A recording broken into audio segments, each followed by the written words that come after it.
주신 말씀을 가지고 경계를 정하시는 하나님이란 제목으로 여러분과 함께 말씀 나누겠습니다. 네, 언젠가 큐티에 대해서 제가 강의를 들은 적이 있습니다. 제가 대학교 3학년 때쯤이었던 것 같은데요. 그때 그 강사 목사님이 해주신 예화입니다. 한 성도님이 이제 큐티를 해야 하는데 시간도 없고 그날따라 큐티가 너무 하기 싫었다고 합니다. 요즘은 이제 큐티 묵상 교재가 잘 되어 있지만 제가 대학교 3학년 그 시절만 해도 사실은 성경책을 그냥 저희가 읽으면서 그냥 저희가 정한 나름대로 그렇게 묵상을 해갔던 때가 있었습니다. 그럼에도 하나님의 말씀을 내가 그래도 오늘 하루 붙들고 살아야지라는 생각을 가지고 성경을 펼쳐서 가장 처음 눈에 들어오는 구절을 오늘 나에게 주시는 말씀으로 삼겠다 하고는 성경을 펼쳤다라고 합니다. 그랬더니 눈에 들어온 첫 구절이 마태복음 27장 5절입니다. 유다가 은을 성소에 던져놓고 물러가 스스로 목매어 죽은지라. 네, 그래서 그 성도님 너무 놀라서 이거 아닌 것 같다라는 생각이 들어서 다른 말씀 구하려고 다시 성경책을 펼쳤습니다. 그때 나온 구절이 누가복음 10장 37절이라고 합니다. 예수께서 이르시되 너도 이와 같이 하라. 그래서 이건 정말 아니다 싶지 않은가 싶어서 다시 한번 성경책을 펼쳤는데 그때 나온 성경 구절은 요한복음 13장 27절이라고 합니다. 이에 예수께서 유다에게 이르시되 내가 하는 일을 속히 하라. 여러분 이 말씀 예화는 처음 들어보신 건 아닐 거라 생각합니다. 왜냐하면 제가 그때 들었던 예화인데 제가 설교 중에 어느 목사님을 통해서 또 한 번 제가 이 예화를 듣게 되었던 적이 있습니다. 근데 이게 뭘 이야기하고 싶은지는 여러분 다 아실 거라 생각합니다. 성경을 읽고 묵상함에 있어서 전체 문맥을 고려하지 않고 어떤 한 단어나 아니면 특정한 어떤 한 구절만 우리가 취해서 내가 마음에 드는 거 하나 이렇게 취사 선택하게 되어진다면, 아니면 내가 읽고 싶은 대로 성경을 읽거나 아니면 내가 좋은 대로 성경을 해석할 경우, 그럴 경우 개인의 삶이라든지 아니면 공동체에 커다란 위험을 초래할 수 있다라는 경고차 주시는 아마 메시지, 그 예화였다라고 생각이 되어집니다. 자, 그런데 여러분 역사적으로 보면 성경 말씀 중에요 이런 오해를 불러일으킨 성경 구절들이 있습니다. 이게 한 사람이 아니라 한 개인이든 한 나라든 그렇게 성경 말씀을 오해하고 받아들이는 경우들이 종종 있어요. 그런 말씀들이 몇 가지가 있는데 가장 대표적인 게 뭐냐면 창세기 1장 28절 말씀입니다. 거기에 나오는 땅을 정복하라라는 말씀입니다. 사실 하나님께서 아담을 축복하시면서 주셨던 말씀 중에 하나죠. 자, 그런데 이 말씀에 이 땅을 정복하라라는 이 말씀의 본래 의미는 뭐냐면 사실 그 땅 자체는 전부 뭐냐면 하나님 창조하신 거고 주인은 하나님이십니다. 그래서 그 주인 되신 하나님께서 맡기신 것을 청지기로서 잘 관리해라, 잘 다스려라. 그러니까 어느 한 부분만 하지 말고 모든 것들을 다 하나님께서 주신 청지기인 줄 알고 그렇게 청지기답게 잘 관리를 해라, 잘 돌봐라, 이런 의미가 담겨져 있는 말씀이 땅을 정복하라입니다. 그런데 역사적으로 많은 성도들이나 나라 또 많은 기독교 국가들이 이 말씀을 피상적으로 읽거나 아니면 문자 그대로 받아들여서 승리주의 아니면 정복주의적인 어떤 관점의 인생, 삶 이런 것들을 또 생각하거나 아니면 선교도 어떻게 하냐면 정복주의적인 이런 관점을 가지고 선교를 했던 경우들이 있습니다. 그래서 가장 대표적인 역사 가운데 일어난 이런 실수가 뭐였냐면 바로 십자군 전쟁입니다. 여러분 다 아시는 줄로 압니다. 이 십자군 전쟁은요 기독교 모든 역사가가 이야기합니다. 기독교에 있어서 역사에 있어서 가장 큰 오점을 남긴 그런 전쟁이다라고 이야기를 하죠. 그래서 이 십자군 전쟁 때문에 이슬람 국가들 안에 기독교에 대한 어떤 마음이 생겼습니까? 기독교는 침략자다 아니면 살육자다라는 정말 강한 증오감을 지금도 남겨놓고 있는 것을 보게 됩니다. 그래서 영국의 유명한 그 선교학자인 레슬리 류비긴이라는 분이 계신데 그분이 이 십자군 전쟁을 놓고 뭐라고 얘기했냐면 기독교가 복음의 본질을 잃어버린 가장 뼈아픈 시기였다라는 말씀을 남기기도 합니다. 물론 그렇게 부정적인 것만 남겼냐? 그러진 않습니다. 이 십자군 전쟁이 남긴 그 역사적인 교훈 때문에 지금의 선교는 어떻게 합니까? 이런 정복적인 걸로 하지 않습니다. 어떻게 하면 평화 속에서 선교를 모색할 것인가 라는 선교 정책이 변화되었고 그래서 지금도 수많은 사람들이 그렇게 선교를 하고 있게 되었습니다. 제가 왜 이 말씀을 드리냐면 오늘 본문을 보면 우리가 지금 어떤 문맥에서 어떤 메시지에서 지금 가고 있습니까? 출애굽했던 이스라엘 백성들 시내산에서 1년 동안 하나님의 백성으로서의 훈련을 받았습니다. 그렇죠? 율법을 통해서 이 가나안 땅에 들어가면 어떤 삶의 기준을 가지고 어떤 삶의 태도를 가지고 살아내야 되는지에 대해서 분명하게 율법을 통해서 배웠어요. 그런데 그 1년이 되었을 때 뭡니까? 하나님께서 이제 여기서 너무 오래됐으니까 이제 올라가라 해서 가데스 바네아까지 가게 됩니다. 며칠 만에요? 10하루 만에 갑니다. 그런데 그 가데스 바네아에서 우리가 지난 시간까지 살펴봤듯이 12정탐꾼 사건으로 인해서 뭡니까? 그들은 그 땅에 들어가 차지해라 라고 말씀하셨는데 그 말씀에도 불구하고 가나안 땅 들어가기를 주저합니다. 아니 포기합니다. 그리고는 하나님 앞에 오히려 원망하고 불평을 쏟아놓게 되었습니다. 이에 하나님께서 이스라엘 백성들을 어떻게 합니까? 너희들 거기 있으면 안 되겠다. 너희들 못 들어가겠다라고 해서 하나님께서 어떻게 하셨냐? 다시 돌이켜 광야로 보내십니다. 그게 오늘 본문의 1절 말씀이에요. 자, 우리 1절 말씀 같이 한번 읽어보겠습니다. 시작. 우리가 방향을 돌려 여호와께서 내게 명령하신 대로 홍해 길로 광야에 들어가서 여러 날 동안 세일산을 두루 다녔더니 누가 바꾸셨어요? 하나님께서 방향을 돌리셨다라고 이야기합니다. 가나안 땅으로 올려보내지 않으셨다라는 거죠. 광야로 보내십니다. 자, 그런데 그 광야에서 여러분 오늘 표현해 보면 여러 날 동안이라고 표현이 되어 있습니다. 여러 날 동안 그 광야를 헤맸는데 세일산 주변을 돌았는데 이게 단순히 그냥 며칠 아니면 그냥 뭐 몇십 일 이 정도가 아니라요. 여기 나오는 이 여러 날이라는 표현의 기간은 얼마냐? 여러분 1장과 이 2장 1절 사이의 기간은 38년입니다. 그러니까 광야에 38년이라는 기간을 다 스킵해 버린 겁니다. 그리고는 바로 이어서 이제 그 광야 시간이 다 끝나고 난 이후에 대한 이야기가 나와요. 그렇지만 이 광야 38년 스킵해 버렸다고 해서 그런 불필요한 시간 하나님께서 벌을 내리셔서 그래서 벌 받은 시간 그렇게 이해하시면 안 됩니다. 이스라엘 백성들에게 38년은 허송 세월이 아니었습니다. 우리가 흔히 아는 대로 뭐라고 얘기합니까? 광야를 학교라 표현하잖아요. 이스라엘 백성들에게는 하나님께서 보내신 학교였습니다. 그래서 가나안 땅으로 올라갈 길에서 방향을 돌리신 게 누가 하셨다고요? 여호와 하나님께서 명령하신 대로 들어간 겁니다. 자, 그러니까 이스라엘 백성들을 광야로 보내신 건 하나님이시고 보내신 목적지가 광야가 전부가 아니죠. 어디가 목적지입니까? 원래 목적지는 가나안 땅입니다. 그렇죠? 그런데 38년 동안 그 가나안 땅 들어가기 위한 훈련을 다시금 시키셨다라는 것이죠. 그래서 여러분 우리 학교도 3년, 6년 이렇게 정해진 때가 있잖아요. 그럼 졸업을 하잖아요. 이스라엘 백성들에게는 38년이었던 것 같습니다. 바로 이 하나님의 때, 그때가 지나니까 뭐예요? 그때가 되니까 하나님께서 이 광야 학교에서 이제 이스라엘 백성들을 졸업시키시죠. 그래서 다시금 어디로 올려보내십니까? 이제 됐다. 가나안 땅으로 가자 하십니다. 그게 3절 말씀이에요. 자, 우리 3절 말씀 같이 한번 읽어보겠습니다. 시작. 너희가 이 산을 두루 다닌 지 오래니 돌이켜 북으로 나아가라. 자, 이스라엘 백성들이 가나안 땅 들어갈 때도 사실 문제는 있었습니다. 뭡니까? 가나안 땅 거민이 너무 큽니다. 우리가 감당할 수가 없습니다. 였잖아요. 자, 그런데 이스라엘 백성들이 이제 북으로 나아가야 되는데 거긴 그러면 아무 문제가 없었냐? 그러지 않습니다.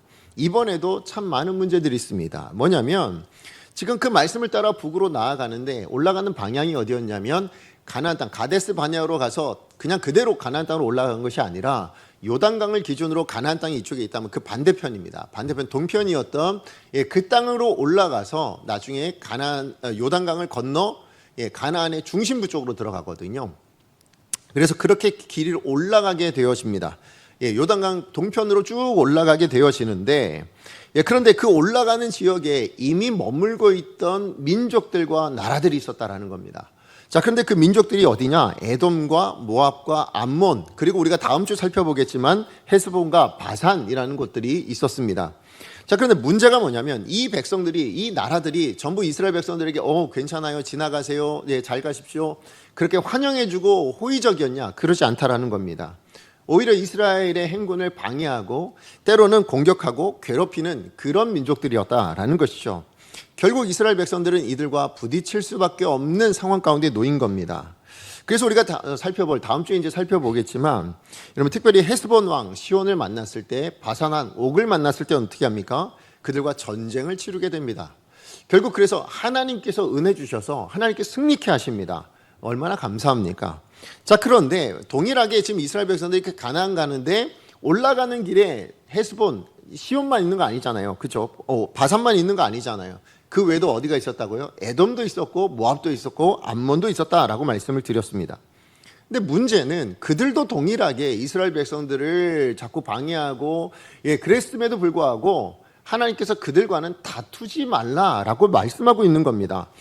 그 말씀이 각각 5절과 9절과 19절에 나오는데 오늘 저희는 5절, 6절만 한번 읽어보겠습니다. 시작. 그들과 다투지 말라. 그들의 땅은 한 발자국도 너희에게 주지 아니하리니 이는 내가 세일 산을 에서에게 기업으로 주었습니다. 너희는 돈으로 그들에게서 양식을 사서 먹고 돈으로 그들에게서 물을 사서 마시라. 아멘. 예, 하나님께 동일하게 다 얘기하시는 거예요. 무슨 얘기냐? 하나님은 어떤 분이시냐면요, 이 땅에 창조하시고 모든 백성들과 민족들과 나라의 경계를 정하시는 분이세요. 그죠? 그래서 이 땅은 누구 땅이라고요? 지금 에돔 땅이야, 이 땅은 모압 땅이야, 이 땅은 암몬 땅이야. 그렇게 각각 다 내가 이 땅들을 다 허락했어 라고 그렇게 말씀을 하고 계시죠. 그래서 기업으로 주었으니 싸우지 마라, 그렇게 말씀하십니다. 예, 땅의 경계를 정하시는 분이 누구시라고요? 하나님이시다라는 것이죠.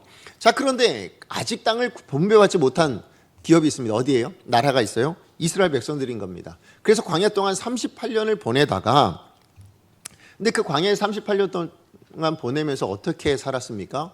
하나님이 주시는 걸로 먹고 살았어요. 그렇죠? 하나님께서 만나와 메추라기를 허락하셔서 먹고 살았고, 물이 필요할 땐 뭡니까? 예, 물이 있는 곳을 찾아가게 하시든지, 아니면 예, 반석에서 물을 쳐서 물이 나오게 하시든지, 어쨌든 그 하나님이 공급하시는 것들로 살게 하셨던 민족이었다라는 거죠. 그래서 7절 표현대로 보자면, 오늘 본문의 7절 보시면 하나님이 함께 해주셔서 부족함이 없게 만들어 주셨대요. 그게 이스라엘 백성들의 광야 생활이었다라는 것이죠. 자, 그렇게 살다가 지금 이제 하나님 명령을 따라 가나안 땅 이제 가려고 올라가고 있습니다. 그런데 예, 자기를 방해하는 에돔을 만나고 모압을 만나고 암몬을 만나고 있는 겁니다. 그렇다면 하나님 좀 바산과 아니면 그 헤스본처럼 싸워 이기게 하시든지 좀 치워주시든지 없게 하시든지 그러면 좋을 것 같은데, 오늘 하나님 뭐라고요? 그들과는 싸우지 마, 다투지 마 라고 말씀하시고, 심지어 뭐라고 얘기합니까? 돈 주고 양식 사 먹고 돈 주고 예, 물도 사 먹어 라고 얘기하는 거예요. 이스라엘 백성들이 노예로 살다 나왔어요. 돈이 수중에 얼마나 있을까요? 그리고 광야에 있을 땐 뭡니까? 예, 그들은 하나님께서 제공하신 걸로 무료로 먹고 살았단 말이죠. 그 광야에서 지내면서 돈을 얼마나 벌었을까요? 과연 얼마나 우리가 많은 재산들을 축적해 놓았을까요? 이스라엘 백성들이. 그런데 지금 이 땅을 지나가는 동안에는 예, 그들에게 빼앗아서 주신 것도 아니고 무료로 주시는 것도 아니고 하나님이 하늘에서 만나 내려주신 것도 아니고, 이 땅 지나갈 동안에는 난 만나도 없고 물도 없다는 거예요. 그래서 뭐 하라고요? 그 땅에 있는 백성들에게 사서 먹어, 그렇게 이야기하는 겁니다. 아니, 하나님 어떤 나라랑은 전쟁하게 하시고 또 어떤 나라는 싸우지 말라고 하시고 또 그 어떤 나라, 방해하는 나라잖아요. 여전히 방해하고 있는 이 나라에는 지금 돈을 주고 사 먹어라, 무슨 얘기예요? 그들을 오히려 이롭게 해라, 그런 말씀을 하고 있는 겁니다. 잘 이해가 되지 않는 겁니다. 더욱이 여러분, 오늘 본문에 나오는 이 모압, 에돔, 그 다음에 뭐 암몬, 이 나라들은요 각각이 다 뭐냐면, 민수기 24장 말씀에 보면 하나님께서 예언을 하시는데 무슨 예언을 하시냐면, 예, 이 모든 걸 멸망시키겠다, 진멸시키겠다라는 예언을 하십니다. 무슨 얘기냐? 지금 이스라엘 백성들이 올라가면 만나고 있는 이 에돔과 예, 그 다음에 모압과 암몬은 지금은 싸우지 말라 이야기하시는데, 궁극적으로는 뭐예요? 하나님 그거 다 진멸해 버릴 거야 라고 이미 예언한 민족이었다라는 겁니다. 이 하나님의 심판을 받고 진멸당할 이 에돔과 모압과 암몬이 지금 뭐 하고 있어요? 언젠가 심판받을 그 나라인데, 진멸당할 나라인데 지금 당장 이스라엘의 길을 방해하고 있습니다. 이스라엘이 올라가는 그 길을 방해하고 괴롭히고 있는데, 왜 하나님은 그들과 싸우는 걸 금하셨을까요? 아니, 언젠가 하실 거면 지금 하시면 되지, 그러지 않습니까? 언젠가 진멸하실 거면 지금 방해하고 있는데, 지금 어렵게 만들고 있는데, 아니, 특별히 이스라엘 백성들이 어떤 백성이에요? 하나님이 택하여 주셔서 구원해 주신 백성이잖아요. 하나님이 사랑하시는 백성들인 거예요. 자, 그런데 그런 하나님의 백성들을, 그것도 하나님이 명령하신 길을 걸어가고 있는 그 길을 방해하고 그렇게 위협하고 있는 이방 민족들, 하나님께서 그냥 싸워 이기게 하시든지 아니면 안 만나게 하시든지 제거해 버리시든지 해주면 얼마나 좋겠습니까? 그죠? 아니면 불의한 나라, 민족들 다 전멸시켜 주셔서 이스라엘 백성들이 살아가는 데 있어서 불편함도 없고 어려움도 없고 그냥 평화롭게 정말 평안한 삶을 영위할 수 있도록 만들어 주시면 얼마나 좋겠습니까? 사실 이 고민은 지금 이스라엘 백성들 이 본문을 보면 가지고 있는 그냥 이 본문을 향한 고민만은 아닙니다. 의아한 점이 아니에요. 무슨 얘기냐? 사실 우리 모두가 살아가면서 일상 가운데 한 번쯤은 해본 고민 아니세요? 그죠? 우리가 하나님의 자녀로 구원을 받았습니다. 하나님 우리를 사랑하셔서 우리를 그렇게 하나님의 자녀 삼으시고 하나님께서 아들까지 내어주실 정도로 모든 걸 다 주시는 하나님이시라고 이야기를 합니다. 그런데 그런 우리가 이 땅을 살다 보면 어떤 일을 만납니까? 원치 않은 문제를 만나기도 하고 아니면 나를 괴롭히는 사람들을 만나기도 합니다. 그래서 어려움을 겪기도 하죠. 물론 그 악한 사람이 아니면 어떤 문제가 우리 하나님을 믿는 우리들을 이기겠느냐? 그러진 않아요. 우리 그런 믿음으로 살죠. 내가 이겨서 이기는 게 아니라 우리를 보호하시고 우리를 구원하신 하나님이 궁극적으로 그 문제 이기게 하실 테니까, 그죠? 궁극적으로 그 악한 사람들을 해결해 주실 테니까 이 믿음 가지고 궁극적으로 언젠간 그렇게 해주실 거예요. 근데 문제는 뭡니까? 당장 내가 그 문제 때문에 어려움을 겪고 있고 당장 내가 이 어떤 사람 만나서 내가 너무 마음이 힘들고 어려운 거예요. 그런 일을 만날 때 하나님, 아니 언젠가 해결해 주실 그 문제라면, 그렇죠? 언젠가 하나님께서 저 먼 훗날에 좋은 일 주실 거라면 그거 지금은 안 됩니까? 이런 생각 들지 않으세요? 아니 그렇게 해결해 주실 문제라면 지금 왜 만나게 하셨을까? 이런 생각 들지 않으세요? 지금 해결해 주셨으면 좋겠고 지금 안 만났으면 좋겠고 아니면 지금 좀 치워주시면 좋겠고 이런 생각들을 우리가 종종 하게 된다라는 것입니다. 그렇다면 하나님 왜 이 문제 만나게 하시는가? 아니 왜 이 문제는 해결해 주지 않고 언젠가 해결하실 그 문제를 왜 지금은 안 되는가? 이런 생각들 우리가 하게 되는데 바로 그런 생각 가운데 살아가는 저와 여러분을 향해서 오늘 이 본문을 통해서 하나님께서 주시고자 하는 메시지가 있다는 거죠. 그것을 오늘 두 가지로 좀 여러분과 함께 나누길 원하는데, 하나님께서 이런 문제와 어려움들 또 어떤 사람들을 만나게 하셔서 겪게 하는 이런 상황들 속에서 하나님께서 우리 가운데 뭘 원하시는가라는 거죠. 그걸 첫 번째로 우리가 살펴볼 건 뭐냐면, 하나님은 우리가 어둠을 밝히는 빛이 되기를 원하시기 때문에 그래서 우리 가운데 이런 문제들을 만나게 하신다라는 겁니다. 하나님께서는 애굽의 노예로 살던 이스라엘 백성들을 구원하셨어요. 그리고는 그 백성을 어떤 나라 삼으셨냐면 제사장 나라 삼으셨다라고 말씀합니다. 출애굽기 19장 5절에서 6절 말씀 같이 한번 읽어봅니다. 시작. 세계가 다 내게 속하였나니 너희가 내 말을 잘 듣고 내 언약을 지키면 너희는 모든 민족 중에 내 소유가 되겠고 너희가 내게 대하여 제사장 나라가 되며 거룩한 백성이 되리라. 너는 이 말을 이스라엘 자손에게 전할지니라. 지금 말씀이 뭐라고요? 세계가 다 누구 소유라고요? 하나님 소유입니다. 왜요? 하나님이 창조하셨으니까. 하나님 겁니다. 그런데 그 중에서도 지금 특별히 누구를 콕 집어서 내 소유가 되게 하신다고 말씀하세요? 이스라엘이라는 이 민족을, 이 나라를 내 소유가 되게 만들겠다라고 그렇게 콕 집어서 이야기를 하시는 거예요. 모든 게 다 하나님의 소유인데 요것만 특별히 더 내 거야 이렇게 하시겠다는 거예요. 왜 그러냐라고 보니까 이 악한 세상 속에서 제사장 나라 되게 하시겠다고, 거룩한 백성이 되게 하시겠다고, 그래서 내가 내 거로 만든다, 내 것이다, 내 소유다 라고 콕 집어 말씀하고 계시는 것입니다. 여러분, 제사장이 뭐 하는 사람입니까? 제사장은 하나님과 사람을 잇는 다리 역할을 하죠. 그것뿐만이 아닙니다. 하나님의 말씀을 전하는 통로 역할을 하기도 합니다. 더 나아가서 세상 앞에 빛과 소금의 삶을 통해서 하나님의 통치 아래 사는 삶의 복이 뭐냐, 축복이 뭐냐를 보여주는 모델과 같은 역할을 하기도 합니다. 그래서 여러분 오늘 본문에 뭐라고 해요? 제사장 나라이면서 또 뭐라고요? 거룩한 백성이래요. 거룩함이 뭡니까? 구별되다라는 의미죠. 맞아요. 세상과 다르게 구별된 사람으로서 그렇게 제사장 나라가 되도록 만드신다라는 것입니다. 결국 뭐냐? 세상을 섬기고 열방을 변화시키기 위해서 이스라엘을 제사장 나라 삼으셨다라는 거예요. 하나님은 언제나 이스라엘 백성들 지켜주시겠죠. 하나님 백성 지켜주시겠죠. 그런데 지켜주시지만 그럼에도 불구하고 이 악한 세상을 섬기며 변화시키도록, 그래서 하나님을 모르는 불의한 자들 속에서 함께 살도록 요구하신다라는 거예요. 이것은 우리 신앙생활에 있어서 우리가 반드시 유념해야 될 정말 중요한 관점이에요. 여러분, 우리 신앙의 정말 중요한 관점이고 원칙이어야 한다라는 것입니다. 무슨 얘기냐? 만약에 여러분 우리 신앙의 관점, 우리 신앙의 기준, 원칙을 그래 하나님이 택하시고 하나님께 복받을 만한 사람들만 이 세상에 존재하게 해야 된다. 만약에 이렇게 이 땅에 존재하고 살아갈 가치는 그런 사람들만 있다라고 생각한다면, 여러분 그렇지 않은 사람들, 악한 사람들은 다 심판받아 멸망하고 없어져야 된다. 우리 눈앞에서 싹 다 사라져야 된다.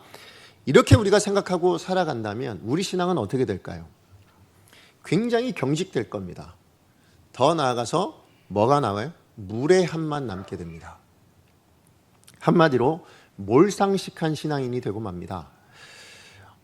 성도들은 세상에서 핍박을 받거나 아니면 세상에서 조롱과 따돌림을 받거나 어려움을 겪는다 이렇게 이야기를 하죠. 그런데 그것이 신앙이란 이름으로 행하는 무례함이나 몰상식한 태도에서 비롯된 것과는 혼동하지 말아야 된다라는 겁니다. 우리가 무례해서 겪는 어려움을 내가 신앙 때문에 이렇게 세상 가운데 어려움 겪는다 이렇게 오해해서는 안 된다는 거예요. 오히려 그런 태도, 무례함으로 몰상식하게 그렇게 신앙생활하는 성도들로 인해서 뭡니까? 우리가 전해야 될 복음이 복음되지 못합니다. 정말 복음이 복음되지 못하게 만드는 가장 강력한 장애물이 뭔가? 하나님의 영광을 가려우는 정말 참담한 모습이 뭔가? 그것이 바로 제가 아까 말씀드렸던 하나님 의로운 사람만 남고 그렇지 않으면 모두가 다 사라져야 돼. 이런 원칙을 가지고 살아내는 그런 무례한 신앙인들 때문이라는 거죠. 여러분, 제가 왜 이렇게 말씀드리냐? 우리 하나님은 어떻게 사시는지 아십니까? 성경을 보면 하나님이 어떤 분인지 알려주시죠. 성경 외에는 우리가 하나님을 알 수 있는 방법이 없습니다. 그래서 하나님이 알려주신 만큼만 우리가 알 수 있어요. 근데 성경이 알려주신 하나님은 어떤 분이냐? 영원하신 분, 그죠? 그리고 완전하신 분이십니다. 그리고 의로운 분이시죠. 그 의가 얼마나 충만한지 뭐예요? 흠이 없으십니다. 부족함이 없는 분이시라는 의미입니다. 그런데 그런 부족함이 없는 하나님이 세상 만물을 창조하셨대요. 무슨 얘기냐? 삼위 하나님만으로 충분하신 분이, 그 어떤 것도 필요 없는 분이 이 세상 만물을 창조하셨다라는 겁니다. 근데 이 세상의 특징이 뭡니까? 유한하고 한계가 있다라는 거죠. 이 유한하고 한계가 분명한 세상을 창조하시고는 그 무한하시고 영원하시고 완벽하시고 충만하신 그분이 같이 공존하기로 결정하셨다라는 거예요. 그걸 창조라고 이야기하죠.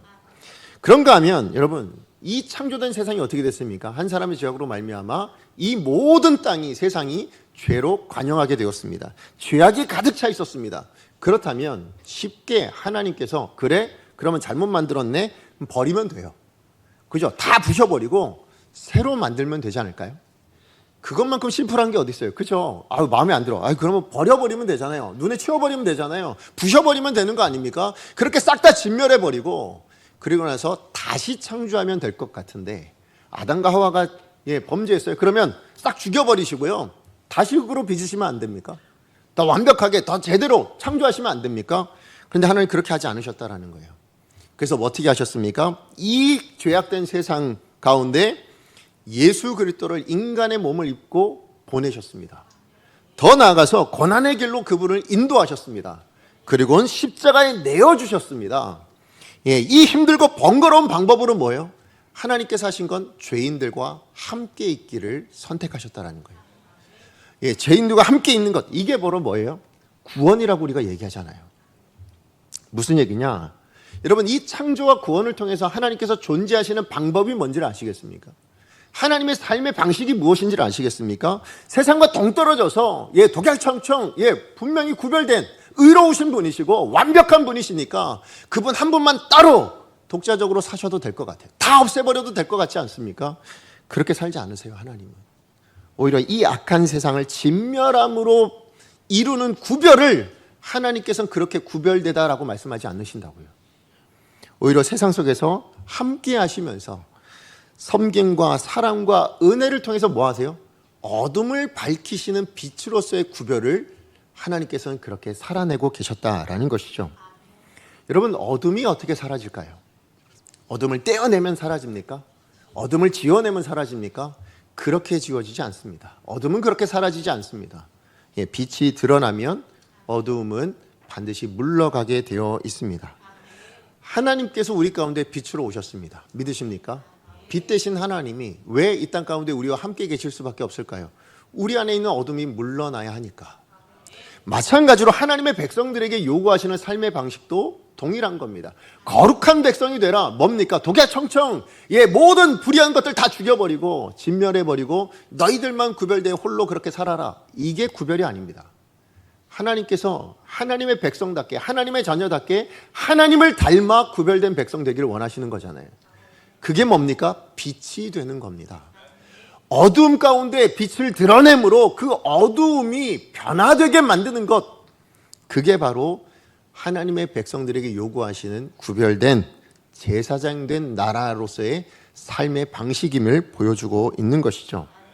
오늘 저와 여러분, 우리에게 하나님께서 요구하시는 삶의 방식도 그러하다라는 것입니다.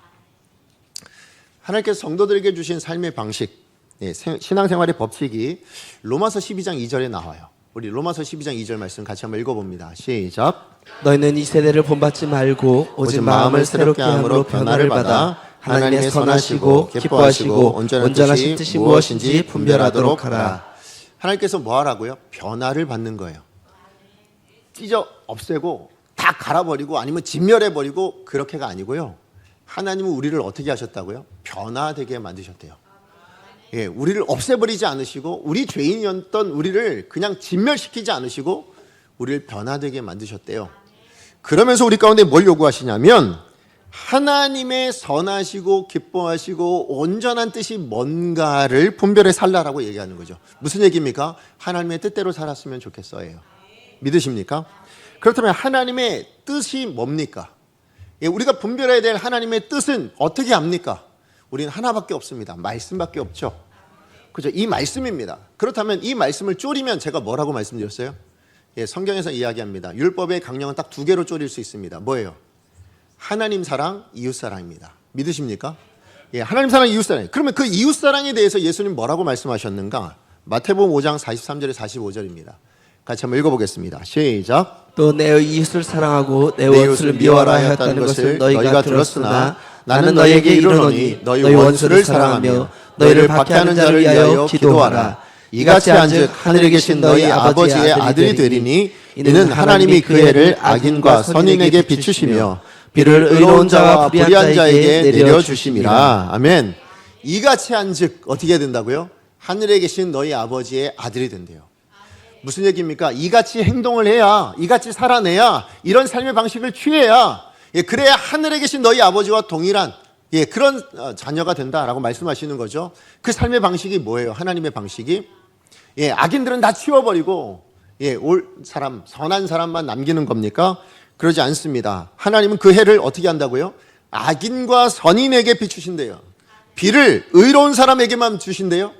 아니요, 불의한 자에게도 내려주신다라고 말씀하십니다. 그래서 하나님의 자녀가 되는 삶은 뭐냐? 원수도 사랑할 수 있어야 되는 거고, 박해하는 자를 위해서도 뭡니까? 같이 그를 위해서 기도해 줄 수 있는 사람이 되어야 된다는 거예요. 무슨 의미입니까? 공존하고 살라는 거예요. 원수 가운데 들어가서 거기서 같이 살라는 거죠. 박해하는 사람과 함께 있으라, 그렇게 말씀을 하고 있는 겁니다. 이처럼 어두운 세상은 몰라요, 그거를. 어두운 세상은 뭡니까? 원수는 원수 갚아야죠. 박해하는 사람, 나도 힘을 더 키워서 내가 박해해야죠. 세상은 그렇게 이야기하는데, 어두운 세상은 알지 못하는 오늘 하나님의 자녀들에게 뭘 요구하시는 거예요? 하나님표 사랑을 보여주라는 거죠. 세상표 사랑 말고요, 하나님표 사랑이 있대요. 그거 보여주라고요. 하나님표 섬김을 살라고 그렇게 말씀하고 있는 겁니다. 하나님표 인품과 그 삶을 드러내라. 그걸 통해서 뭡니까? 저 사람 다르네. 저 사람 말하는 뭔가는 정말 틀리다. 뭔가 있다라는 공감을 찾아내라는 거예요. 더 나아가서 뭡니까? 그 공감을 넘어서 항복을 받아내라는 거예요. 하나님 우리 가운데 신앙을 그렇게 우리 가운데 오셨어요. 여러분, 우리가 하나님 앞에 항복한 거 아니에요?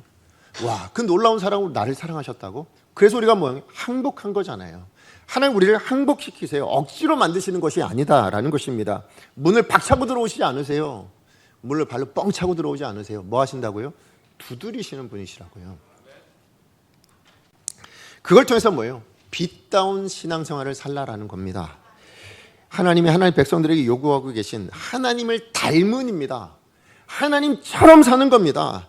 그 하나님의 자녀다운 삶의 방식을 우리 가운데 요구하고 계신다.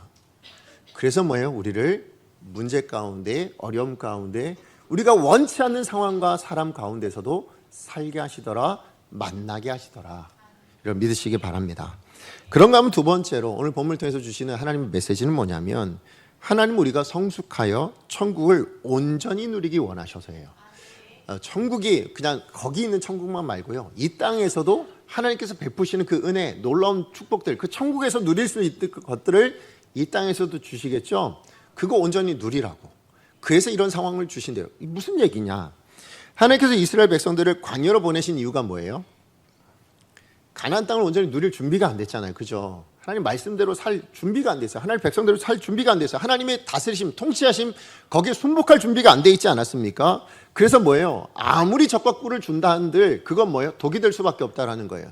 다시 얘기하면 하나님과 멀어지게 만들 거가 된다. 그래서 그 물질 자체를 추구하다 뭡니까? 그걸 우상 삼아 영적인 암흑기를 맞이할 수 있게 될 테니 그래서 뭡니까? 하나님께서는 광야로 보내셔서 뭐 하세요?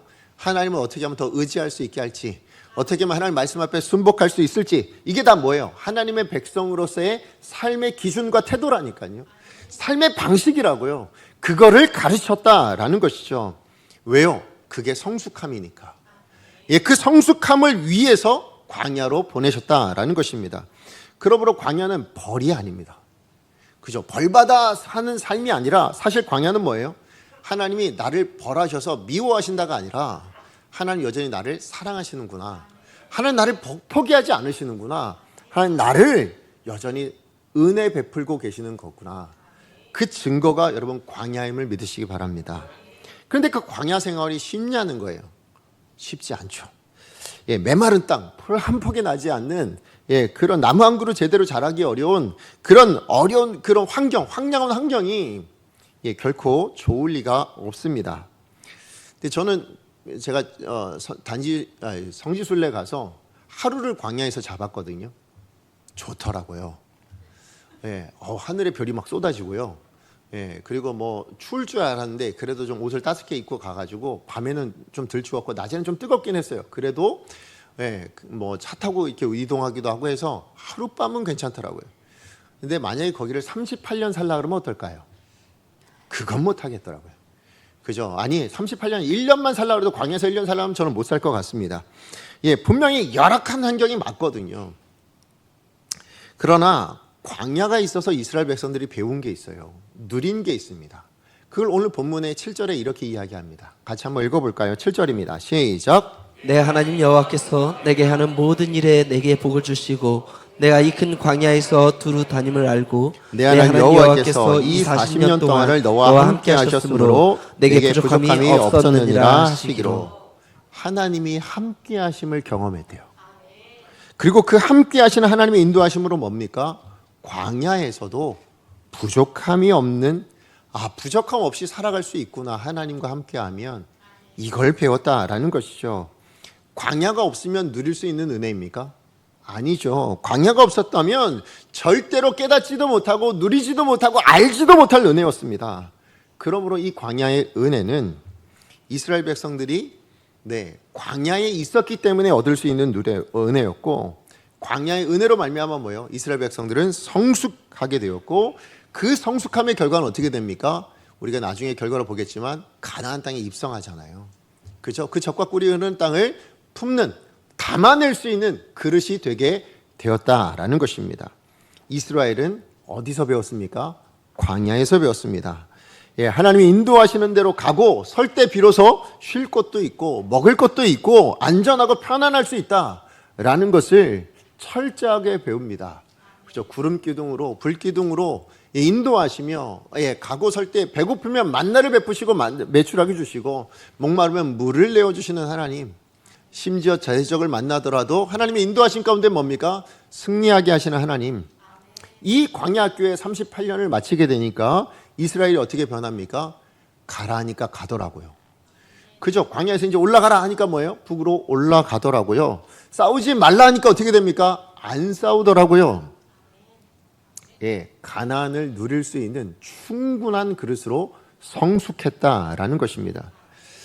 그럼에도 불구하고 우리가 그런 광야 학교를 만나면 우리는 늘 이야기합니다. 애들 학교 보내시면 알죠? 학교 가면 애들 학교 좋아합니까? 좋아하는 아이들 없습니다. 숙제 좋아하시는 아이들 보신 적 있으십니까? 없습니다. 공부 좋아하시는 학생들 본 적 있습니까? 아주 특별한 경우 아니고는 별로 없습니다. 그렇죠? 예, 맞아요. 학교 별로 안 좋아합니다. 우리 인생도 그런 것 같습니다. 광야학교, 예, 학교인 줄 알고 내가 성숙할 수 있는 기회인 줄 알지만 실상 광야를 만나면 그렇게 싫습니다. 그렇죠? 어려움 만나면 아무리 그게 나를 성숙하는 계기가 된다 할지라도 없어졌으면 좋겠고 안 만났으면 좋겠다라고 생각을 한다라는 거죠. 예, 맞아요. 우리 삶 안에 다가올 광야 없었으면 좋겠습니다. 가나안 땅 가는 길에 그 축복을 누리는 길에 방해하는 에돔도 없었으면 좋겠고 모압도 없었으면 좋겠고 암몬도 없었으면 좋겠다 싶습니다. 그러나 여러분 이런 마음가짐을 가지고 산다면 이런 생각 해보셨어요? 저 사람이 내 마음에 안 들어요. 아니면 어떤 문제가 정말 내 마음에 안 들어요. 그래서 하나님 저거 좀 치워주세요. 저 사람 좀 없애주세요. 제 앞에 안 보이게 해주세요. 만약에 그렇게 이야기한다. 저 사람 너무 악해요. 하나님 데려가시죠. 뭐 하세요? 심판 좀 하시죠. 만약에 이런 심정으로 살게 되어진다면 여러분 그분이 그 마음가짐 그대로 천국 들어가면 행복할까요? 여러분 천국에서도 마음에 들지 않는 그분이 천국 와 있으면 어떻게 하실 건데요? 그럼 어떤 마음이 들까요? 하나님 왜 저 사람이 지금 천국에 아니 하나님 저 사람 좀 치워달라 했더니 결국 천국에서 이렇게 만나 말도 안 돼. 하나님 저 사람 좀 빨리 치워주세요. 똑같은 마음 들지 않을까요? 천국이 천국 되지 못할 겁니다. 그 마음이라면.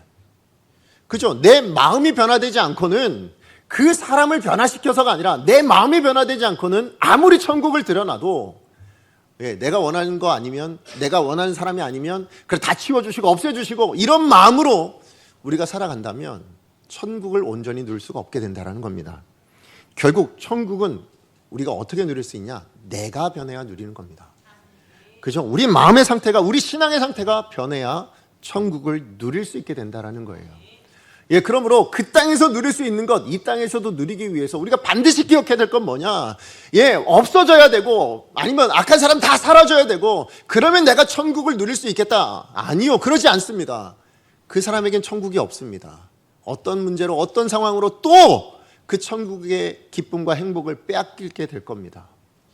무엇이 바뀌어야 합니까? 내가 바뀌어야 합니다. 우리의 신앙이 넉넉해져야 되고 넓어져야 된다라는 겁니다. 어떻게 그런 넉넉한 그릇과 같은 신앙을 가질 수 있겠는가? 뭐가 있어야 돼요? 에돔이 있어야 되는 거예요. 모압이 있어야 되는 거예요. 암몬이 있어야 가능하다라는 것입니다. 조금 전에 말씀드렸던 마태복음 5장 45절 말씀에서 하나님 원하시는 삶이 뭐라고요? 하나님을 닮은 하나님의 자녀다운 삶이라고 말씀드렸잖아요. 그러면 우리가 어떻게 하나님의 자녀답게 자녀다운 삶을 이루어낼 수 있겠는가? 어떻게 해야 된다고요? 하나님처럼 살아야 된대요. 근데 어떻게 사는 거래요? 성경 말씀 보니까 원수를 사랑하래요. 박해하는 자를 위해서 기도하래요. 그러면 무엇이 있어야 됩니까? 여러분 삶에 무엇이 있어야 됩니까? 원수가 있어야 원수를 사랑하죠. 그죠? 박해하는 자가 있어야 박해하는 자를 위해서 기도하실 거 아닙니까? 원수가 없는데 무슨 원수를 사랑합니까? 박해하는 자가 없는데 어떻게 박해하는 자를 위해 기도할 수가 있습니까? 예, 맞아요. 이것을 위해서예요. 하나님의 자녀다움을 위해서 하나님은 우리의 삶 안에 원수도 허락하시고 박해하는 일도 겪게 하신다라는 것입니다. 광야가 이스라엘을 위한 학교인 것처럼 우리 삶에 주어지는 문제나 우리를 고통스럽게 하는 사람들 모두가 우리를 위한 하나님의 학교임을 믿으시기 바랍니다. 천국에서 진짜 천국을 누리며 그렇게 살아갈 수 있는 존재가 되도록, 아니 이 땅에서 하나님께서 우리 가운데 주시는 은혜, 행복, 그 모든 것을 온전히 누릴 수 있는 인생이 되도록 성숙하게 만들어 가시는 학교, 그것이 여러분에게 주어진 삶의 현실임을 여러분 믿으셨으면 좋겠습니다. 혹여나 여러분의 삶이 광야처럼 느껴지십니까?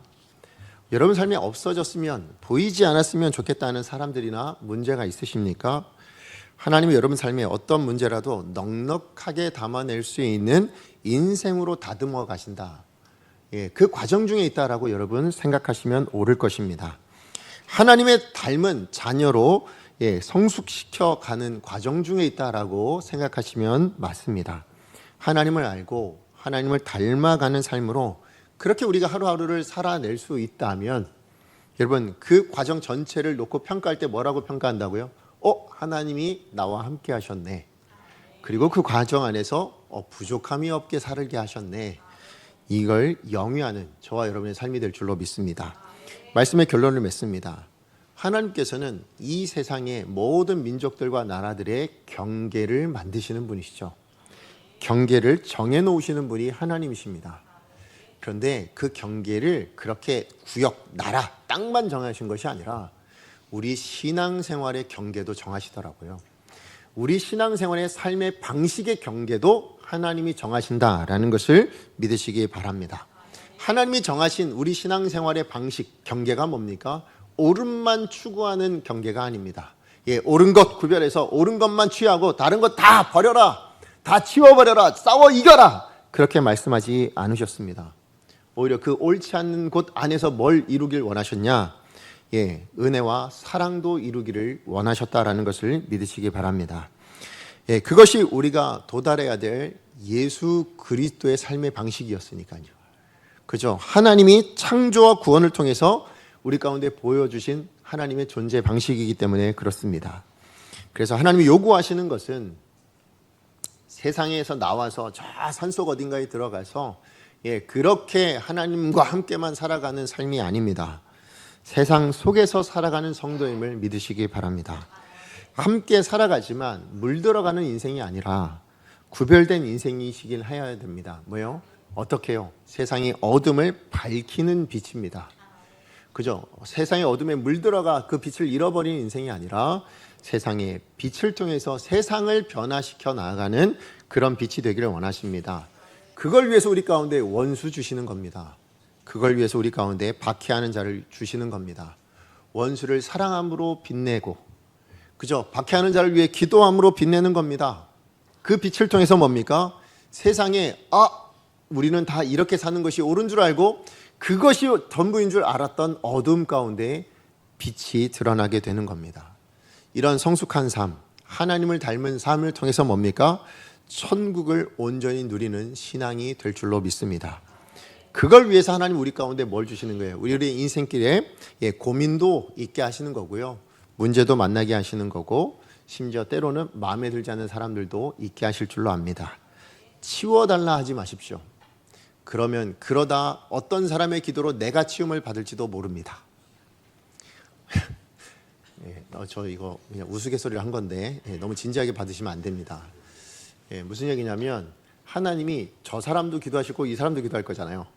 원수가 서로 기도합니다. 하나님 제 원수 좀 치워주세요. 그러면 둘 다 사라지는 거 아닙니까? 그죠? 하나님 응답하시면 그런 일은 일어나면 안 되잖아요. 그죠? 그러므로 치워달라가 아니라 뭐라고 해야 됩니까? 하나님처럼 이들을 위해서 뭐 하시는 거예요? 기도할 수 있어야 되고 사랑할 수 있어야 됩니다. 그런 넉넉한 신앙을 달라고 기도하셔야 됩니다. 무례한 신앙이 아니라 우리 강성의 성도님들은 좀 넉넉하셨으면 좋겠습니다. 누구라도 담아내실 수 있도록. 왜요? 그게 하나님이시니까. 하나님을 닮은 하나님의 자녀이길 원합니다. 하나님처럼 하나님께서 살아내신 삶의 방식대로 그렇게 살아낼 수 있는 저와 여러분 되어지기를 간절히 축복합니다. 그러기 위해서 우리가 해야 될 일, 하나님과 더 가까워지십시오. 하나님을 더 많이 아십시오. 오늘 우리가 하나님을 알았잖아요. 하나님 그렇게 창조와 구원으로 우리 같은 존재랑 같이 하시는 분이 삶의 방식이 하나님의 이 삶의 방식이었구나 알아주셨잖아요. 그죠? 그럼 이제 우리 어떻게 돼요? 그렇게 살아야지 라는 마음이 들지 않으십니까? 하나님을 더 많이 아시는 저와 여러분 되기를 축복합니다.